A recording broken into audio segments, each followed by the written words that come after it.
ம். எப்போ உன்கிட்ட பேசினா? என்ன சொன்னா? என்று விஜய் கேட்டான். வசந்த் அண்ணா வீட்ல இருந்து வந்த அன்னைக்கு ஈவினிங் நீங்கள் வெளியில் போயிட்டீங்கல்ல, அப்போ பேசினான். ஜீவா, நான், ஜீவி 3 பேரும் கொஞ்ச நேரம் பேசிட்டு ஜீவா தூங்கிட்டான். இவளையும் படுக்க வச்சுட்டு வந்தேன். பட் பின்னாடியே வந்து தனியாக பேசணும்னு சொன்னான். மா, ஜீவி குட்டி, என்னடா தூங்கல? இல்லைம்மா, தூக்கம் வரல. உங்ககிட்ட கொஞ்சம் தனியாக பேசணும். சரி வா என அழைத்து இன்னொரு அறைக்கு சென்று தன் மடியில் அமர வைத்து என்னவென்று கேட்டார். சொல்லுங்க, என் குட்டி தங்கத்தோட குட்டி மண்டிக்குள்ளே அப்படி என்ன தான் ஓடிட்டுருக்கு? நீ வந்ததுலேருந்தே பார்க்குறேன் எதையோ யோசிச்சுட்டே இருக்க. நான் வேண்டாம்னு எப்போவாது நினச்சிருக்கீங்களாம்மா என்றதும் புரியாமல் விழித்த நேத்ரா, அப்படியெல்லாம் இல்லையே, நீ எப்போவுமே எனக்கு ஸ்பெஷல் தான். ஏம்மா எல்லாரும் வேண்டாம்னு சொன்னதால தான் நான் உங்களுக்கு ஸ்பெஷலா என வினவ நேத்ராவிற்கு தூக்கி வாரி போட்டது. மறுநிமிடமே, குட்டிமா என்னாச்சு? உனக்கு ஏன் இப்படிலாம்? என்னாச்சு? ஏன் இப்படி கேட்குற? நீங்கள் எனக்கு பதில் சொல்லுங்கள். அப்பாவுக்கு கூட என்னை பிடிக்காதா? என்னை எல்லாரும் வேண்டாம்னு சொன்னாங்களா? எனக்கு முதல்ல பதில் சொல்லுங்கம்மா. எல்லாமே எனக்கு தெரிஞ்சாகணும். கண்டிப்பாக நான் உனக்கு பதில் சொல்கிறேன். ஆனால் அதுக்கு முன்னாடி நீ என்ன நினைக்கிற? எதை தெரிஞ்சுக்கிட்ட? ஏன் இப்படி கேட்குற? உன் மனசில் என்ன யோசிக்கிறேன்னு தெரிஞ்சாதானே அம்மா சரியான உண்மையான பதில் உனக்கு சொல்ல முடியும். ஜீவிதா மௌனமாகவே இருக்க, நேத்ராவோ, நீ என்கிட்ட சில விஷயம் கேட்டு இனிமேல் முடிவெடுக்க போகிறேன்னா உன் மனசில் இருக்கிறத முழுசாக வெளியில் ஒரு ஃப்ரெண்ட் கிட்ட சொல்கிற மாதிரி சொல்லி ஷேர் பண்ணிக்கோ. கொஞ்சம் உன் மைண்ட் ரிலீஃப் ஆகும். குழப்பம் இல்லாமல் தெளிவாக அப்புறம் யோசிக்கலாம். இல்லை, ஆல்ரெடி முடிவு பண்ணிட்டேன், சும்மா தான் கேட்குறேன்னா பதில் சொல்கிறேன். ஆனால் அதிலிருந்து அரைக்குறையாக புரிஞ்சுக்கிட்டு பிரச்சனை வந்தாலும் எல்லாருக்கும் திரும்ப கஷ்டம். அதுக்கு தான் சொல்கிறேன் என்று மகளிடம் கூறினாள். சின்னவளோ வாணியிடம் வசந்த் வீட்டில் பேசியதை கேட்டது அனைத்தும் கூறினாள். அப்போது என்னை வேண்டாம்னு தானே அம்மா எல்லாரும் நினச்சிருக்காங்க. நான் கூட இருந்தால் அப்போ அப்பாவுக்கு ப்ராப்ளமா? அப்பாவுக்கு இது தெரியுமா? அப்பா என்கிட்ட நார்மலாக இருக்க மாட்டாங்களா? இனிமேல் பாட்டி அப்பாவோட அம்மா அப்பா வீட்டுக்கு போனாலும் என்னை அப்படி தானே சொல்லுவாங்க. அப்படி சொல்லும்போது அப்பா என்னை விட்டு போக சொல்லிடுவாரா? அப்படி போக சொல்லிட்டா நீங்கள் என் கூட வருவீங்களா? எனக்கு தெரியும் தான் உங்களுக்கு என்னை ரொம்ப பிடிக்கும்னு. ஆனால் ஜீவாவும் பாவம், அவன் உங்களை ரொம்ப மிஸ் பண்ணான்ல. ஏன் அவங்க அப்படி பண்ணாங்க? நான் என்னம்மா தப்பு பண்ணேன்? உங்களுக்கு என்ன பிடிச்ச மாதிரியே ஜீவா, டேடி எல்லாரையும் பிடிக்கும்னு எனக்கு தெரியும். இவ்வளோ வருஷம் நீங்களும் அப்பாவும் பிரிஞ்சிருக்க நான் தான் காரணமாமா? அப்படின்னா உங்களுக்கும் என்னை பிடிக்காமல் போயிடுமா?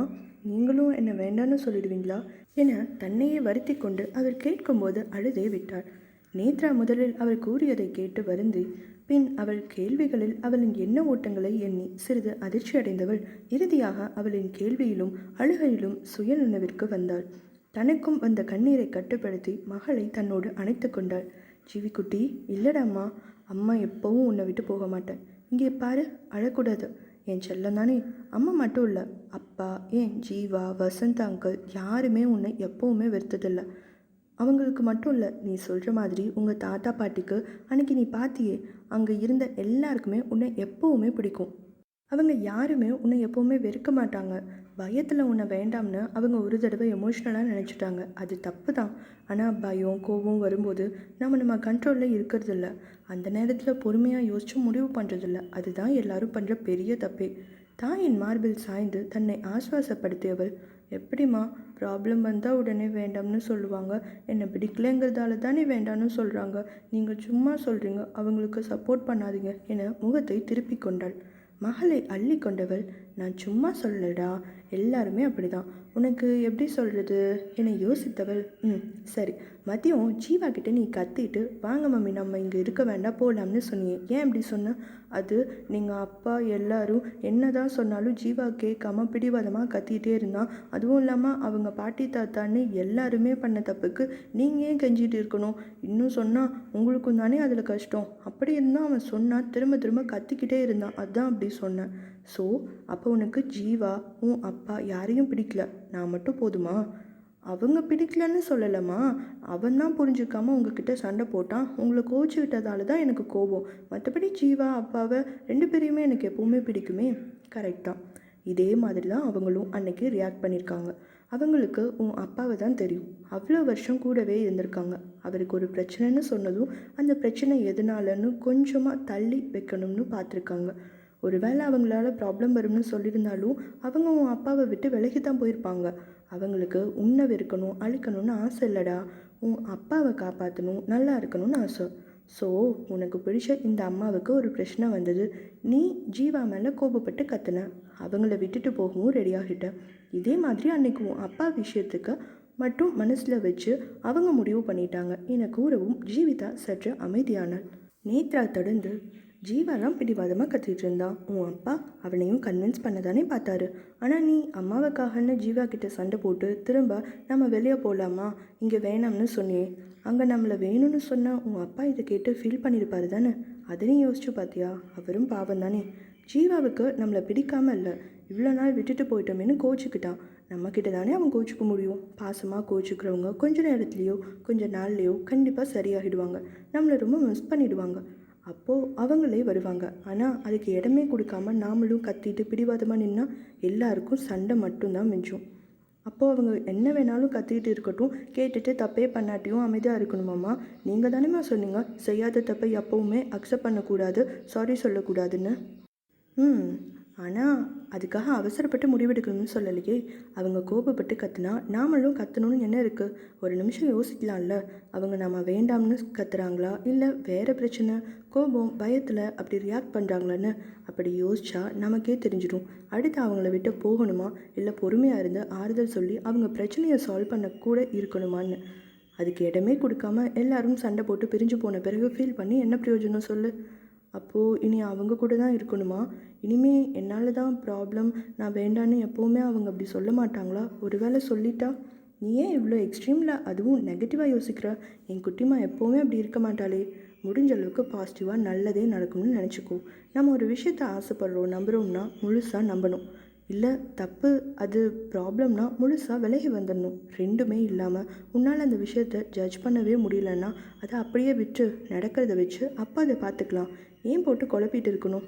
ஒரு விஷயத்தை பற்றியோ இல்லை மனுஷங்களை பற்றியோ முழுசாக தெரிஞ்சுக்காம உன்னால் அவங்க குட்னு சொல்ல முடியலையா? ஓகே, அப்போ பேட்னும் நம்ம சொல்லக்கூடாதுல்ல. அதுக்கான சான்ஸ் கொடுத்து தானே அவங்க எப்படி என்னென்னு முடிவு பண்ணணும். நான் உன்னை அவங்க கூட இருக்கணும்னு கம்பல் பண்ண மாட்டேன். அப்பாவும் பண்ண மாட்டார். அந்த முடிவை நீயே எடு. ஆனால் அவங்க எப்படி என்னென்னு பழகிப்பார். அவங்களுக்கு ஒரு சான்ஸ் கொடு, அப்புறம் சொல்லு. வாய்ப்பே கொடுக்காம எப்போவுமே நடந்ததை வச்சு இன்றைக்கி முடிவு பண்ணுறது சரியில்லைடா கண்ணா. நடுவில் எவ்வளவோ நடந்திருக்கலாம், அவங்க மனசு மாறி இருக்கும், அவங்க தப்பாக உணர்ந்துருக்கலாம். ஸோ பார்த்து நீயே யோசிச்சு சொல்லு. ஆனால் உடனே டிசைட் பண்ணாத. இது அம்மாவோட ரெக்வெஸ்ட்டாக கூட எடுத்துக்கோ. இந்த விஷயம்னு இல்லை, லைஃப்பில் எப்போவுமே அவசரத்தில் கோபத்தில் ரொம்ப எமோஷ்னலாக இருக்கும்போது முடிவெடுக்காத. மற்றபடி நீ சொல்கிறது தான். அவங்க கூட சாதாரணமாக பழகு. உனக்கு அவங்க மேலே நம்பிக்கை வந்தால் கூட இருக்க பிடிச்சிருந்தா அப்போது அவங்க கூட போகிறத பற்றி யோசிக்கலாம். இல்லைம்மா இப்படியே இருக்கலான்னு சொன்னால் ஓகே, நீ, நான், அப்பா, ஜீவா இங்கே இருப்போம். அப்பப்போ போய் பார்த்துட்டு வருவோம். ஓகேவா? உனக்கு பிடிக்காத விஷயத்த அப்பாவோ நானோ உன் மேலே போட்டு திணிக்க மாட்டோம். ஸோ சந்தோஷமாக இரு. எப்போவுமே என் செல்லம் சிரிச்சுட்டே தான் இருக்கணும். அப்போ தான் நாங்களும் ஹாப்பியாக இருக்க முடியும் என கூறி அவள் மூக்கோடு உரச ஜீவியும் பாரம் நீங்கி சிரித்து விட்டாள். பின் அம்மாவின் மேலேயே படுத்து சில நேரம் இருவரும் கதை பேசி கொண்டிருக்க திடீரென நேத்ரா, குட்டிமா உனக்கு தெரிஞ்ச விஷயம் ஜீவாவுக்கு தெரியுமா என கேட்டாள். ஜீவியோ, அவன் விளையாடிட்டு இருந்தாமா, நான் மட்டும்தான் கேட்டேன். அவன்கிட்ட சொல்லலாம்னு பார்த்தேன், ஆனால் அவன் ரொம்ப கத்துவானா, அதனால் உங்ககிட்ட பேசிட்டு அவன்கிட்ட சொல்லிக்கலான்னு இங்கே வந்துட்டேன் என கூறினாள். நேத்ராவோ, ஹபா என ஆஸ்வாசமாக மூச்சு விட ஜீவி சிரித்துவிட்டு அவன்கிட்ட சொல்ல வேண்டாம்ல என கண்ணடித்தாள். நேத்ரா தன் மகளின் தலையோடு முட்டிவிட்டு, இப்போ வேண்டாம், அவன் வளரட்டும், பெரியவனானதுக்கப்புறம் கேட்டா அப்போவாது கோபத்தை குறைச்சிக்கிட்டா சொல்லலாம். ஒருவேளை எப்படியாவது அவனுக்கு தெரிஞ்சுக்கிட்டா எல்லாரும் காலி தான். அவனை கண்ட்ரோல் பண்ணுறதுக்குள்ளே என்ன நேத்ரா வருத்தம் கொள்ள ஜீவியோ, நீங்கள் பாசமாக சொன்னால் அவன் கேட்டுப்பாம்மா. அவனா?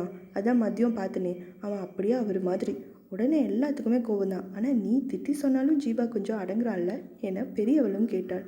தாயும் மகளும் கண்ணடித்து கொள்ள ஜீவியோ, அப்படின்னா இனி ஜீவா கத்துனா நீங்கள் அவன்கிட்ட பாசமாக சொல்லுங்கள், நான் அவன்கிட்ட சண்டை போட்டு சொல்கிறேன் என கூறினாள். குட். அப்போ உன் அப்பா கத்துனா அப்படியே இந்த மெத்தடை மாற்றிடலாம். நான் அப்பா கிட்ட பாசமாக பேசுகிறேன், நீங்கள் திட்டி சொல்லுங்கள், அப்பா ஆஃப். 2 பேரும் ரொம்ப கத்துனா நாம் 2 பேரும் கிளம்பி போகிறோம்னு சொல்லிடலாம், அப்போ தான் அடங்குவாங்க என இருவரும் கூறி திட்டம் தீட்டி சிரித்து கொண்டனர்.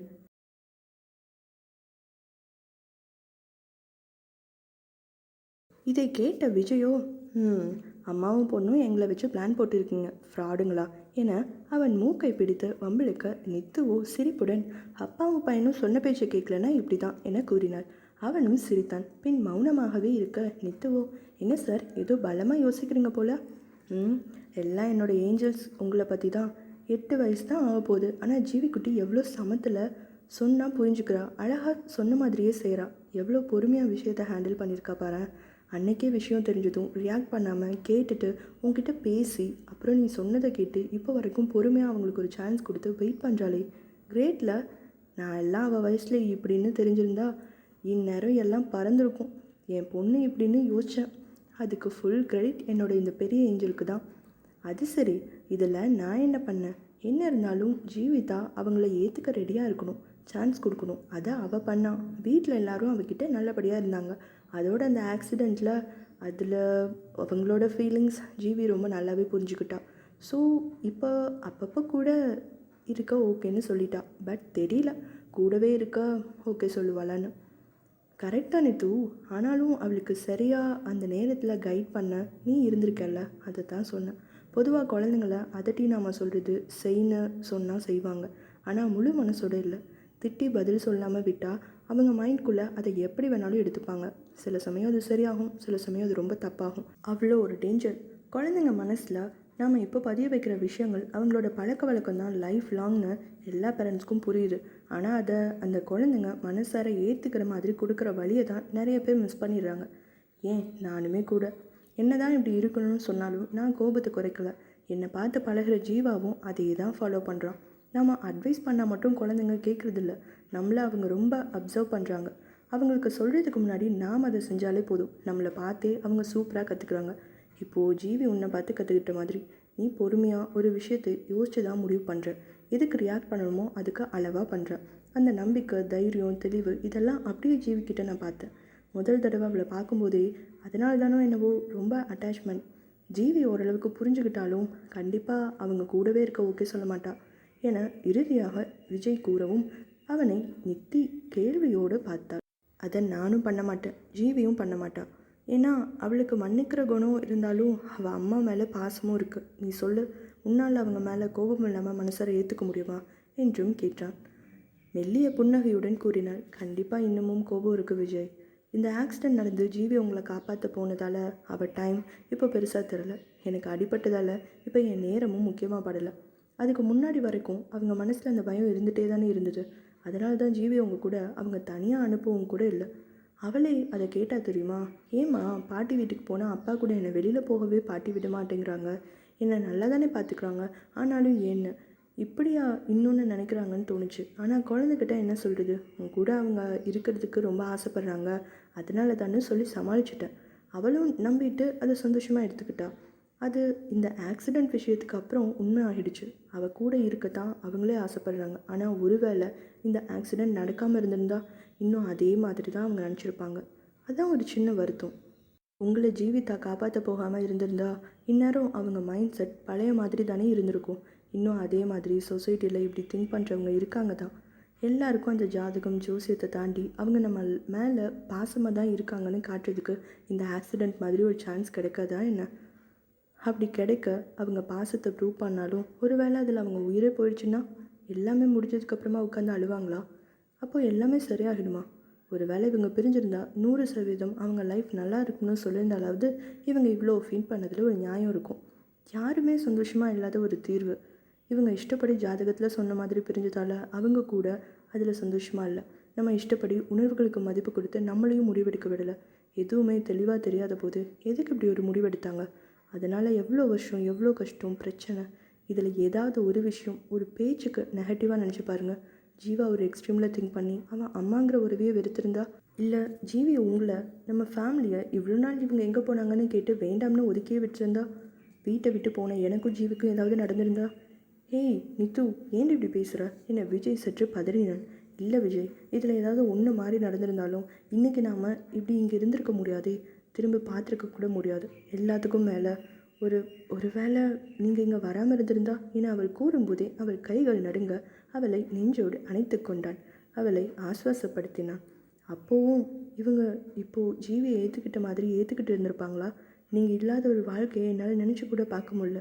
ஆனால் நம்ம குழந்தைங்களுக்கு ஆனாலும் ஒரு உயிரே இல்லாத ஜட மாதிரி தானே வாழ்ந்திருப்பேன். ஒருவேளை எனக்கு ஏதாவது ஆச்சுன்னா கூட நம்ம குழந்தைங்க என்ன பண்ணுவாங்கன்னு பயத்திலேயே எவ்வளோ நாள் இருந்திருப்பேன் தெரியுமா? இப்போ எல்லாமே ப்ராப்ளம் இல்லைன்னு அவங்க மனசுக்கு பட்டதும் தானே இவ்வளோ தூரம் கேட்குறாங்க.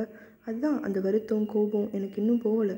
என்னதான் மனுஷங்க எல்லாருமே இப்படித்தானே என் மூளைக்கு புரிஞ்சாலும் எனக்கும் மனசு ஒன்று இருக்குல்ல. உங்களை பிரிஞ்சு இருக்கும்போது அவ்வளோ மிஸ் பண்ணும்போது அட்லீஸ்ட் கத்தி அழுகணும்னாவது தோணும். ஆனால் அப்படி பண்ணிட்டா குழந்தை சுத்தமாக நம்பிக்கை இழந்துடுவா.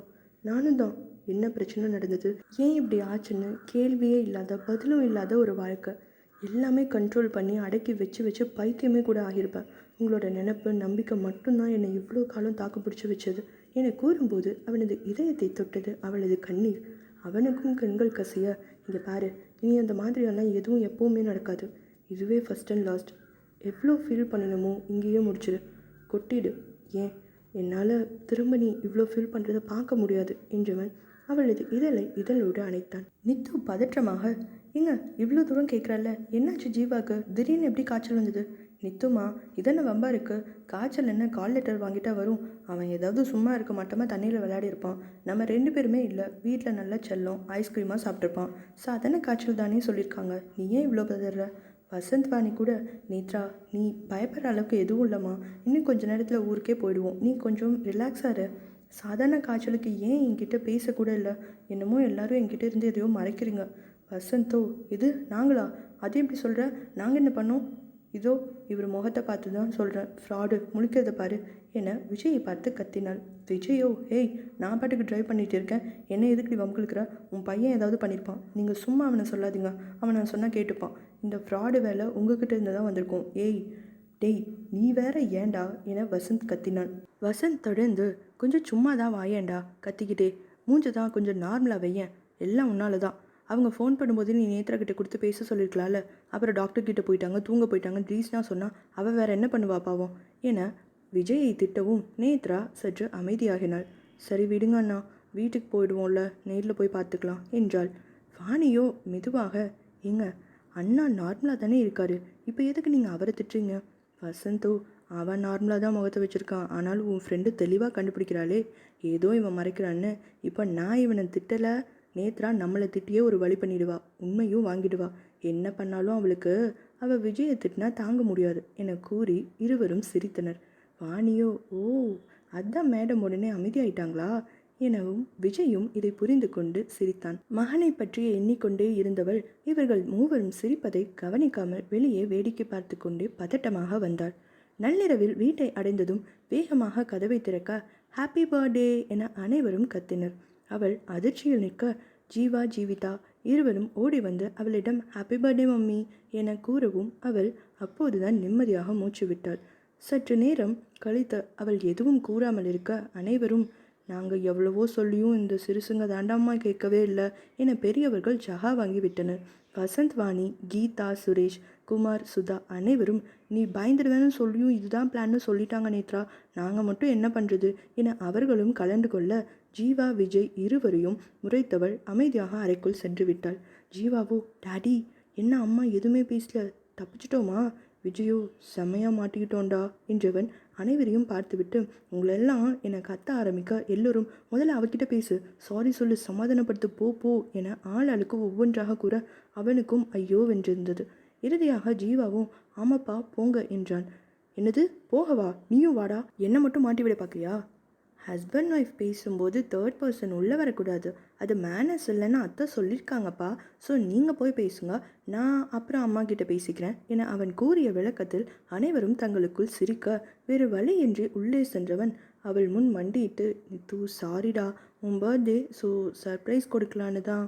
உனக்காக தானே இதெல்லாம், ப்ளீஸ் வாயேன், ஏதாவது பேசு நித்து, உன்னை ஹர்ட் பண்ண அப்படி பண்ணலை, இவங்க எல்லாரும் சும்மா சொல்கிறாங்க. நித்து, நீ பயப்படுவ ஃபீல் பண்ணுவேன்னு நான் சொன்னேன், இவங்க தான் அப்படி கம்பல் பண்ணி பிளான் போட்டது, அப்புறம்தான் நான் ஓகேன்னு சொன்னேன். வெளியிலிருந்து எட்டி பார்த்து கொண்டிருந்த ஜீவா வேகமாக ஓடி வந்து, அம்மா டேடி தான் சொன்னார். நான் என்னடா சொன்னேன்? இருங்க டேடி, மம்மி கிட்ட பேசிகிட்டு இருக்கேன்ல.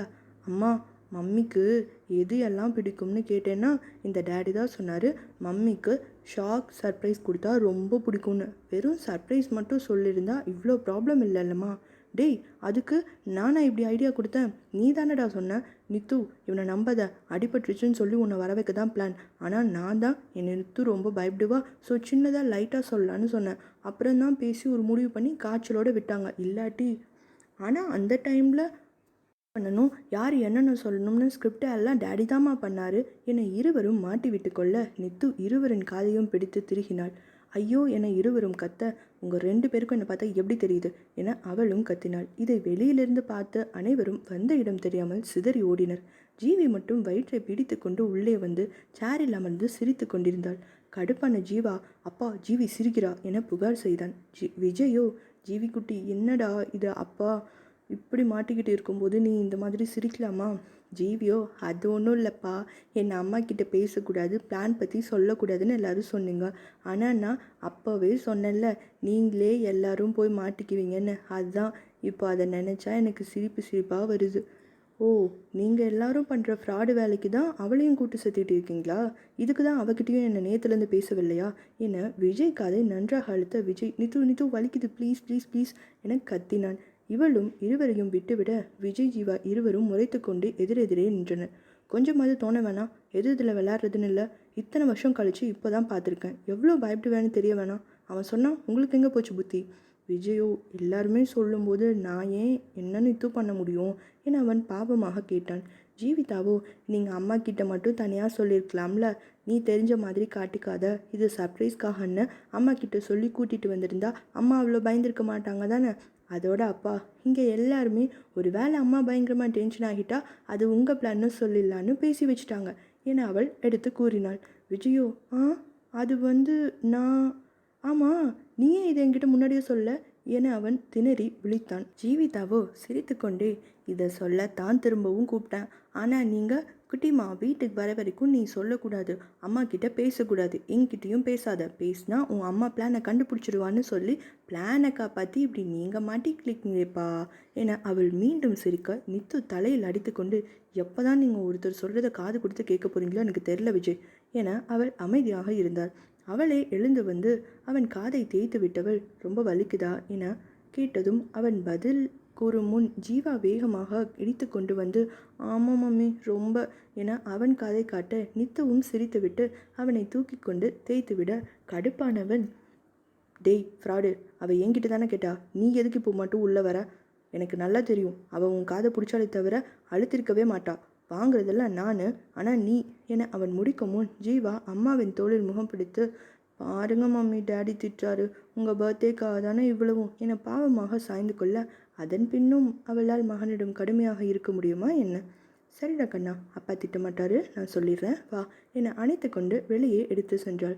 விஜய் அவனை முறைத்து கொண்டே நிற்க ஜீவி அவனிடம் வந்து, அப்பா அவங்க போயிட்டாங்க, போஸ் கொடுத்தது போதும், கேக் தீந்துடும், அவனை அப்புறமா முறைச்சிக்கலாம் வாங்க என படு தீவிரமாக அப்பாவுக்கு தீர்வு சொல்லிவிட்டு அழைத்து சென்றாள்.